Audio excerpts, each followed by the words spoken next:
10월 29일 살아계신 하나님의 말씀 요한복음 8장 31절부터 그 이하의 36절까지 말씀을 가지고 참된 자유라고 하는 저의 말씀 드립니다.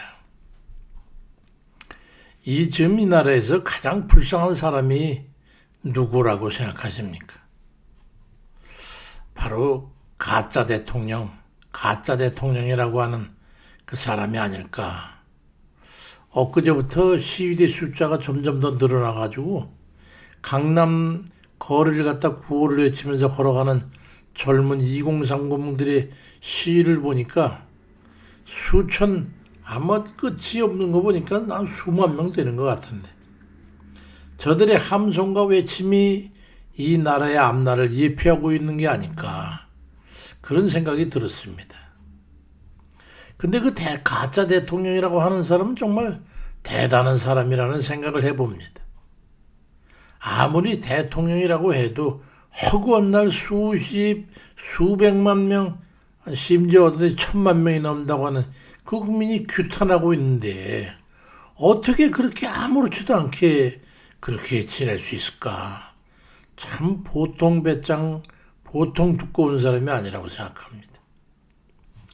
여러 개 재판이 걸려있고 집단 성폭행, 살인, 여러 명의 여자 비윤리적인 애정행각, 배임죄, 온갖 거짓말로 낸 국민의 불신, 자기 개인의 범죄 판결을 벗어나기 위해서 모든 법을 개정하고 검찰을 없애고 재판 결과를 뒤집고 삭제하는 이런 온갖 사기와 거짓을 행하면서 온 나라를 멸망으로 이끌어가면서 공산주의 종족이라고 하는 중국 인민들이 해가지고 온 나라가 회파되고 심지어 장기가 어쩌냐는 이런 흉흉한 소문들까지 돌고 있는데도 그들과 쎄쎄를 한대나 뭐래나 하면서 방치하고 방송 같은 데 나와서는 입에 발린 거짓말, 가증스러운 발표나 연설하면서 희쭈쭉대고 웃는 거 보면, 야, 과연 저 사람의 얼굴은 어떤 철판을 깔았길래 저럴 수 있을까 하는 그런 이해할 수 없는 의문에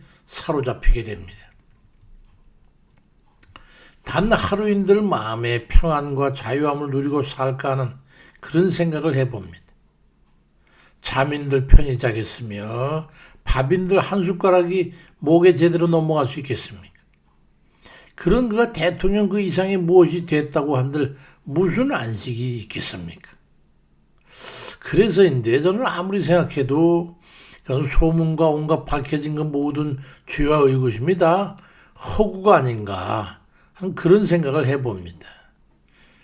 그를 따르는 수많은 개아들, 개딸들을 보아도 알 수 있는 거 아니겠어요? 그 많은 사람들이 말이죠.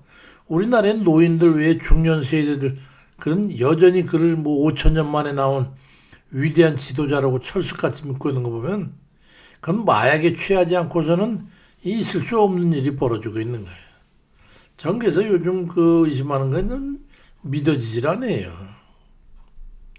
창세기 4장 7절에도 보면은 네가 선을 행하면 어찌 낯을 들지 못하겠냐. 선을 행하지 아니하면 죄가 문에 엎드려 있느니라.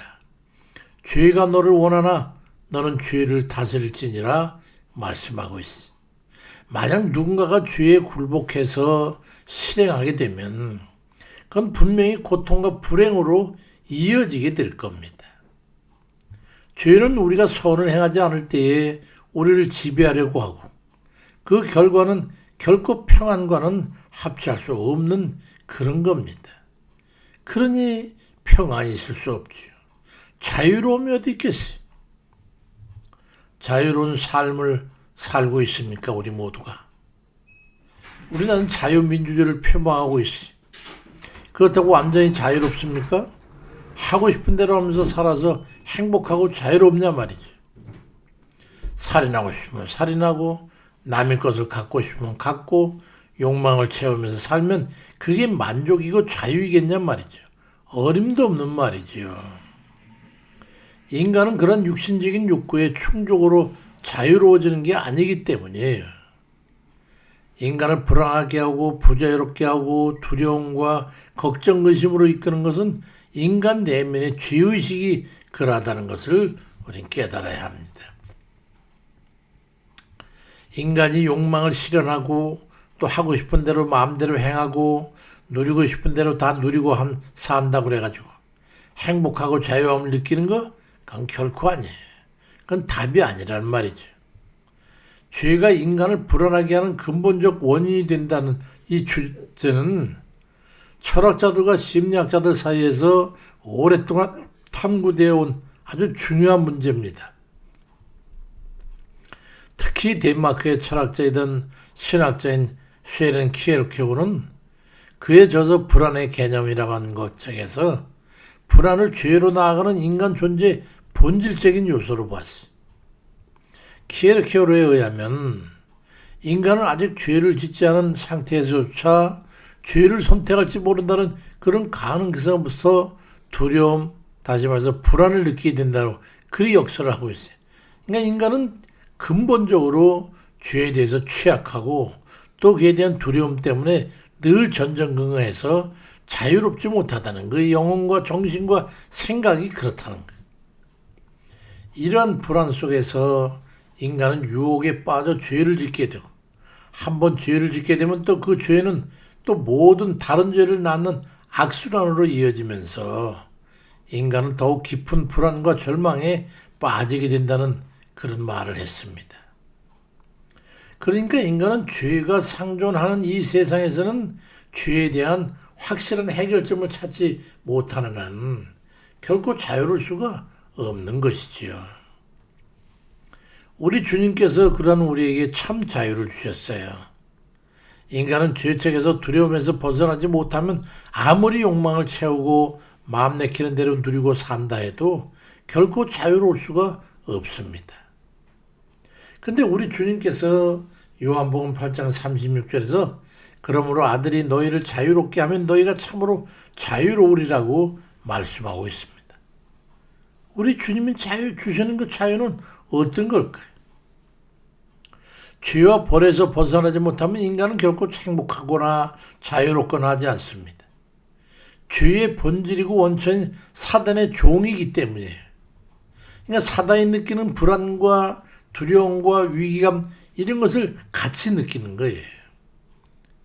갈라디아 5장 1절에 그리스도께서 우리를 자유롭게 하려고 자유를 주셨으니 그러므로 굳건하게 서서 다시는 종의 멍에를 매지 말라고 말씀하고 있습니다. 그런데 왜 자꾸 죄의 종이 돼서 자유를 구속당하고 불안하고 두렵고 겁내고 근심하며 그렇게 전전긍긍하고 살려고 하느냐 말이죠. 로마서 6장 23절에 죄의 삭은 사망이요 그리 말씀합니다. 죽을 짓을 하면서 자유로움을 느끼려고 하는 사람이 있겠습니까? 그건 이율배반적인 얘기죠.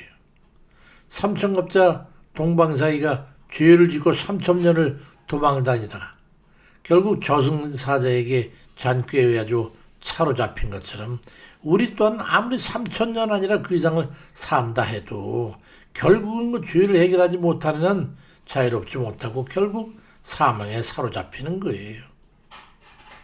주 예수를 믿고 죄에서 떠나면 그래야므로서 불안이 근원인 멸망의 운명으로부터 또는 죄책으로부터 구원을 얻으면 사망 권세로부터 죄값으로부터 자유를 얻어가지고 설사 십자가에 달린다 할지라도 평안함을 누리게 되는 거예요.